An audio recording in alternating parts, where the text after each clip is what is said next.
everyone. Good afternoon. Yesterday, the United States witnessed a medical miracle.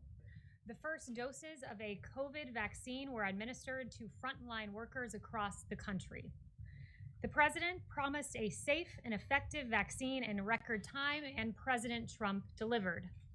Earlier this year, we heard from several news outlets and so-called fact checks that President Trump would need, quote, a miracle to be right. That was an NBC News article. We were told, according to Healthline, quote, a vaccine will still take more than a year to develop. USA Today warned us that, quote, despite medical researchers' progress, the vaccine, quote, was more than a year away. And National Geographic even told us that achieving a vaccine within, quote, a year to 18 months would be absolutely unprecedented, end quote. These reports deserve their own fact check. False. President Trump has not only been the optimist, hopeful to achieve a vaccine by year's end, he has also been a leader. Through Operation Warp Speed, President Trump, the businessman, and the president, as the innovator, has succeeded. President Trump directed military logistics experts at the Department of Defense to partner with health experts at Health and Human Services to ensure prompt delivery of vaccines and equipment. This includes the appointment of 4-star General Perna, who oversees the global supply chain and readiness for the United States Army, as Operation Warp Speed's chief operating officer. The Trump administration supported clinical trials by working to enroll participants through NIH-funded COVID protection networks and provided funding and technical support through the National Institute for Allergy and Infectious Disease and Biomedical Advanced Research and Development Authority. President Trump also directed industrial-scale manufacturing of vaccines to take place at its own risk before knowing whether these vaccines would be successful. It was a novel approach, indeed, to vaccine development led by President Trump. The results of these historic investments will benefit the American people and will mark the beginning of the end of the pandemic. As the first doses of the vaccine are delivered and administered, we urge all Americans to continue to wash your hands, socially distance, wear a mask when you are unable to do so. We also encourage those at the state level to improve the early and aggressive use of monoclonal antibody treatments, especially among vulnerable Americans. The Trump administration led the way, approving monoclonal antibody treatments for outpatient use, issuing 2 emergency use authorizations in November. Additionally, through HHS's Office of the Assistant Secretary for Preparedness and Response, monoclonal antibody patient courses have been allocated to all 50 states. Together, these steps can play a significant role changing the course of the virus. Thank you to President Trump, and with that, I will take questions. Ben. Kayleigh, now that the Electoral College has voted, does the president acknowledge that Joe Biden is the president-elect? Does he have any plans to invite him here to the White House? The president is still involved in ongoing litigation related to the election. Yesterday's vote was one step in the constitutional process, so I will leave that to him and refer you to the campaign for more on that litigation. What is his reaction to Leader McConnell today congratulating Joe Biden and calling him the president-elect? I haven't gotten the president's reaction to that yet, but the president, again, is pursuing ongoing litigation, would refer you to the campaign for further. What's the path forward, though, for litigation? If the votes have been certified, if the Electoral College has voted, there doesn't seem to be a legal recourse at this point. The campaign would have more specifics for you on legal recourse, but yesterday was one step in the constitutional process leading up to the January 20th date in the Constitution. Steve. Does the president plan to take the vaccine, and will he do it in a public way to inspire confidence among people?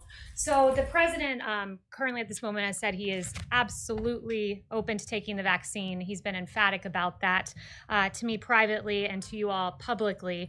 But he did recently recover from COVID. He has the continued protective effects of the monoclonal antibody cocktail that I mentioned. And he will receive the vaccine as soon as his medical team determines it's best. But his priority is frontline workers, those in long-term care facilities, and he wants to make sure that the vulnerable get access first. Yes. Wouldn't him taking the vaccine set an example for Americans to give them confidence? Dr. Fauci, as well as Montesquieu, both said today that they think President Trump should get the vaccine. Because for himself, but B, to set an example. Will he do that? Like, why not do it just to show Americans that it's safe? Because he also wants to show Americans that our priority are the most vulnerable. There will be some senior administration officials taking it publicly to instill that confidence. It is very important. And the president, no, but you'll learn in the next few days who that is, who those individuals will be. But they will be taking it publicly to instill confidence. The president wants to send a parallel message, which is, our long-term care facility residents and our frontline workers are paramount in importance, and he wants to set an example in that regard. I absolutely would be open to taking the vaccine.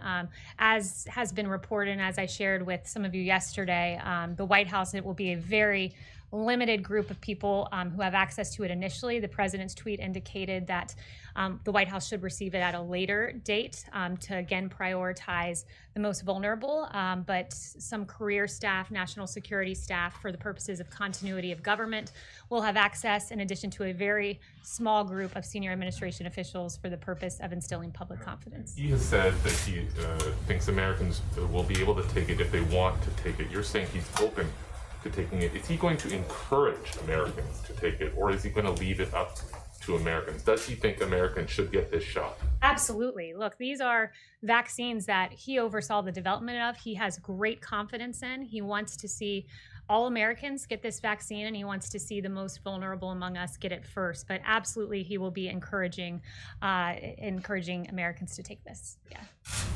David.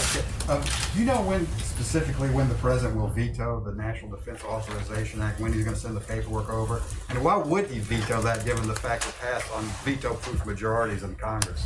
So he still does plan to veto the NDAA. Don't have a timeline for you on that, but he does plan to veto it. He wants to make every effort to protect our military men and women, and will prioritize military funding in the big omnibus bill. But he also has other important priorities and I should say problems with the NDAA beyond just the absence of Section 230 repeal and beyond the inclusion of the Warren Amendment. One of the provisions of concern is provisions about troop withdrawal and deployment in Afghanistan, South Korea, and Germany. And so there are a number of provisions that he is. Said it was weak on China, but no Republican really seems to agree with on that. Why does he think the bill is bad on China? So by not including a Section 230 repeal, what you're in effect allowing is Twitter to continue to not censor Chinese propaganda. Recently, there was a tweet by the U.S., the Chinese embassy in the United States, about the Xinjiang province and allowing all citizens to enjoy the same rights, including freedom of religion. That clearly is not the case, as the Uyghurs have been absolutely tortured in that province. There was another tweet that they allowed about the virus originating in Wuhan. They said it did not originate in Wuhan. That obviously is Chinese disinformation, and the president's priority is to ensure that that isn't permitted. Yes. Did Leader McConnell give the president a heads up that he was going to talk about Biden on the floor today? I'm not sure if he had any call with him prior to making that statement. Is Secretary Mnuchin or Chief Meadows going to be involved in this bipartisan meeting that's happening on the Hill today at 4 o'clock about COVID relief? I believe it's just congressional leaders meeting, but I'll get back to you if there is a White House presence there. But what I can tell you is that the White House has had a continuous presence in the stimulus talks leading on this for months, trying to get this phase 4 passed. And when I spoke with the chief about this again this morning, he noted that Nancy Pelosi has really been standing in the way of a deal going back prior to the election, when she was anti-stimulus checks, something the president has been vocal about wanting. And then after the election, according to her, quote, she can now support these checks because of a, quote, new president, were her words, which is appalling to think that politics was playing into COVID relief for the American people. And she stood against liability protection. This is protection for our small businesses so that they're not held liable for COVID incidences through no fault of their own. And she's really playing up to the trial lawyers and opposing liability protection, which should be something that's just mere common sense. One other question about confirmations of Biden's cabinet picks. President Trump had the benefit of the Senate starting hearings and starting the process before he was inaugurated in January of 2017. Does the president oppose the Senate taking up Joe Biden's nominees before the inauguration? I think that's a hypothetical, and he won't get ahead of that activity actually happening. But he has taken all statutory requirements necessary to either ensure a smooth transition or a continuation of power. Yes. Thanks, Kayleigh. Given the success of Operation Warp Speed, why hasn't President Trump been more visible during this initial vaccine rollout? You have the vice president in Indiana today. Where's President Trump? President Trump's been hard at work on COVID behind the scenes. Just because you don't see him at the podium every day doesn't mean that he's not aggressively pursuing actions on behalf of the American people. He's briefed on COVID regularly, and I'm here speaking with you guys. Others are out communicating this information. Yeah. Could you comment on the Russian hackers breaching several federal agencies? How serious was this breach, and is the Trump administration considering retaliating? Look, the U.S. government, we're aware of all of these reports. We're taking all necessary steps to identify and remedy any possible issues related to the situation. As one step in that process, CISA has issued an emergency directive on Sunday night for all federal civilian agencies to review their networks for indicators of compromise and disconnect or to power down SolarWinds Orion products immediately.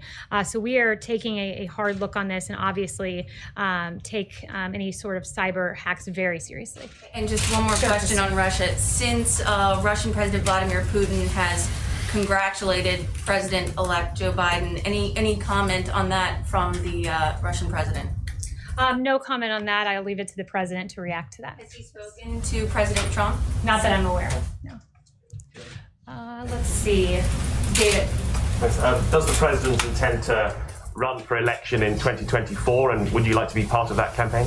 I will leave that to the president, but he's still pursuing ongoing litigation at the moment for this election. Yes. Todd. Thanks. President Trump supported the Texas lawsuit at the Supreme Court, and a lawsuit that President-elect Biden called an assault on democracy. How is it not anti-democratic to try to nullify 20 million votes?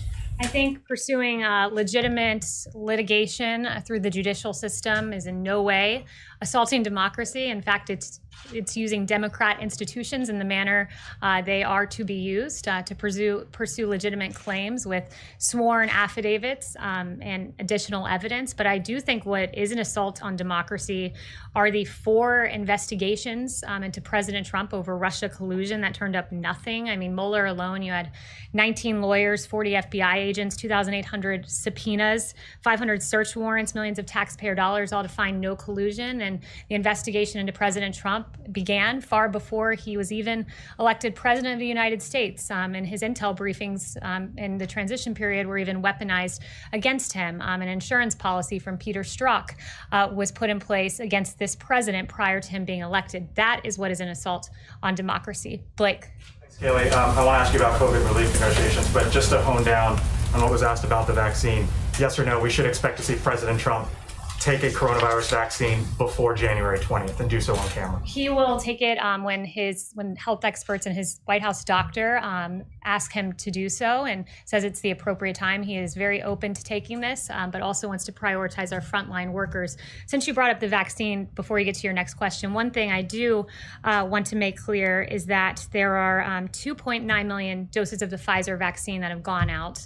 In 21 days, there will be an additional 2.9 million of those doses, because of course the Pfizer vaccine is 2 doses. And there are going to be rolling updates and shipments of the vaccines. Of course, we've secured millions in advance. And this Friday, there will be 4 million Pfizer vaccines going out. We are hopeful that Moderna gets approved. The FDA said that the data looks good. We're waiting for that EUA. So hopefully there will be that EUA and then an additional 6 million Moderna doses out next week. So 10 million doses out next week. And I want to emphasize, just stepping back from a macro perspective, because it is so impressive what this president did, making these agreements in advance. And he secured not just tens of millions of doses, but in fact, hundreds of millions. There's the 100 million with Pfizer. There's 100 million with Moderna. We've secured another 100 million from Moderna. We're hopeful that we will get an additional $100 million from Pfizer. I think we will. And then Johnson & Johnson is nearing the end of its phase 3 clinical trial. That's another 100 million doses secured, with hundreds of millions doses more if needed. And then AstraZeneca, which is in phase 3 clinical trial, 300 million doses secured. So it's a really impressive achievement what this president has done. But what's your next question? Negotiations.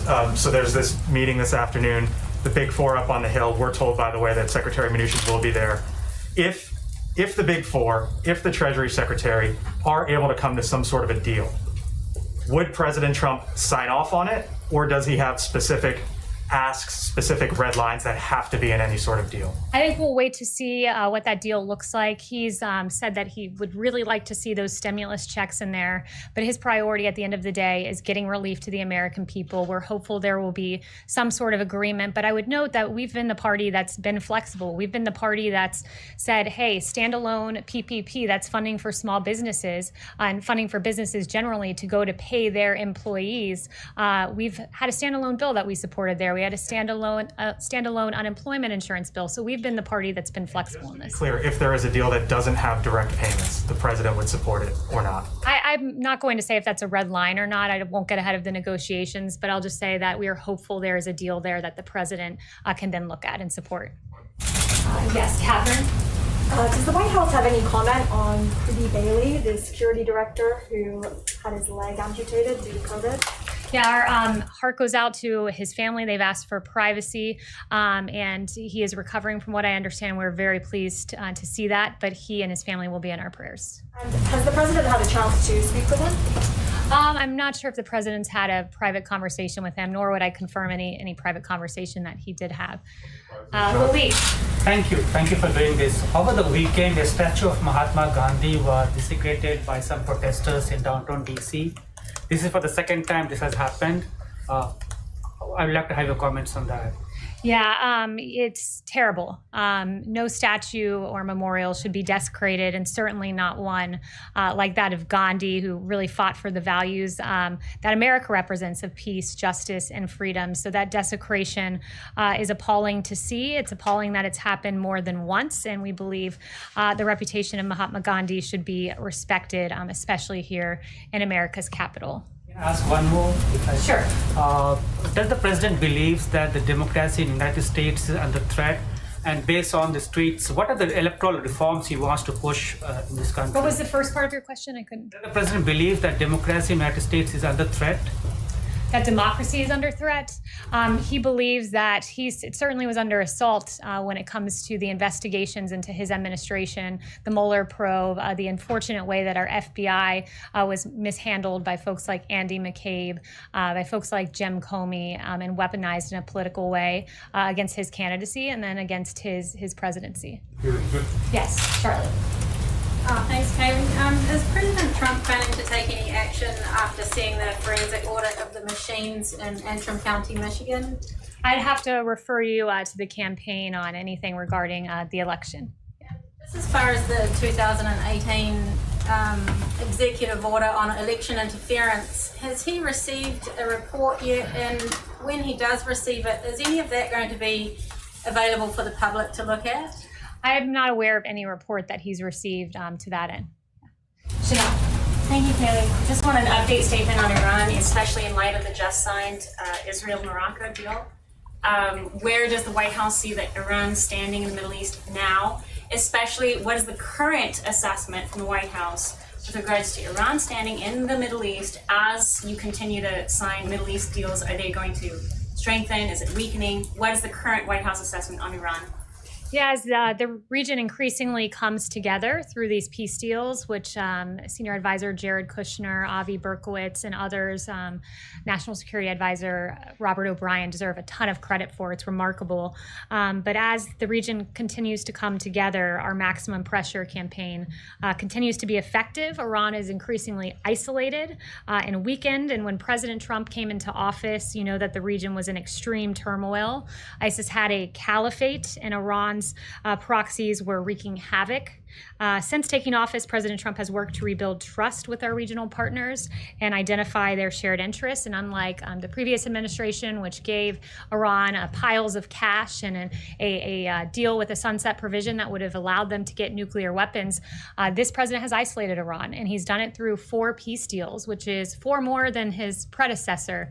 But it's unfortunate that it doesn't give much coverage in the mainstream media. But I guess we shouldn't be surprised, because in the last 24, 48 hours, there have been quite a few stories that have not gotten a ton of coverage in the mainstream media. As former White House Press Secretary Ari Fleischer said, bias is often found in stories the press does not cover. And last week we found out that Democrat Congressman Eric Swalwell was infiltrated by an alleged Chinese spy. This spy cozied up to Swalwell, raised funds for his 2014 campaign, and even planted an intern in his office. And that relationship continued until the FBI briefed him in 2015. And that was some very good reporting done by Axios. But after entangling with this spy for years, Swalwell hypocritically went on to be one of the lead instigators of the Russia collusion hoax and the impeachment sham. Swalwell wrote this on his congressional webpage: President Trump and his team are directly and indirectly tied to Russia. That was not true. He then said in September of 2020, the president has a compromised relationship with Russia. Untrue. April of 2019, he said President Trump certainly acts on Russia's behalf and acts like Russia's leader. Not true. January 2019, Eric Swalwell said it's pretty clear President Donald Trump is an agent of Russia. Not true. And Swalwell shamelessly claimed Donald Trump Jr. and Jared Kushner had an eagerness and a willingness to work with the Russians during the 2016 election. Again, it was false. In 2019, he falsely claimed this yet again when inquired about collusion by a reporter. And these baseless attacks were false, yet covered breathlessly by the media. There was no coverage, however, of Swalwell being the one implicated with not Russia, but China. In fact, the New York Times website, as of this morning, had not one result for Eric Swalwell's ties to Chinese spies. Not one result. And when the Swalwell story broke, guess how many minutes of coverage it got on ABC, NBC, MSNBC, and CBS? 0. CNN devoted 3 minutes and 16 seconds to it. However, it was covered on Fox. Interesting pre-election and post-election coverage, too, on the Hunter Biden scandal, which was not covered at all by many outlets in the lead up to the election. In fact, on October 15th, you had a New York Times headline that said, Trump said to be warned that he was being given Russian disinformation over Hunter Biden. Now, December 10th, just a few months later, New York Times headline, investigation of Hunter Biden is likely to hang over Biden as he takes office. Washington Post on October 16th, the headline read, the truth behind the Hunter Biden non-scandal. Now you have the Washington Post headline that says this, Hunter Biden tax probe examining Chinese business deals. Politico, October 19th, Hunter Biden's story is Russian disinformation. That's a favorite. Dozens of former intel officials say, false yet again. December 2nd, now Politico reads, Justice Department's interest in Hunter Biden covered more than taxes. Really interesting turn of events, and good for those who covered what was a story all along and not Russia disinformation. Isn't it hypocritical for you to accuse others of disinformation when you spread it every day?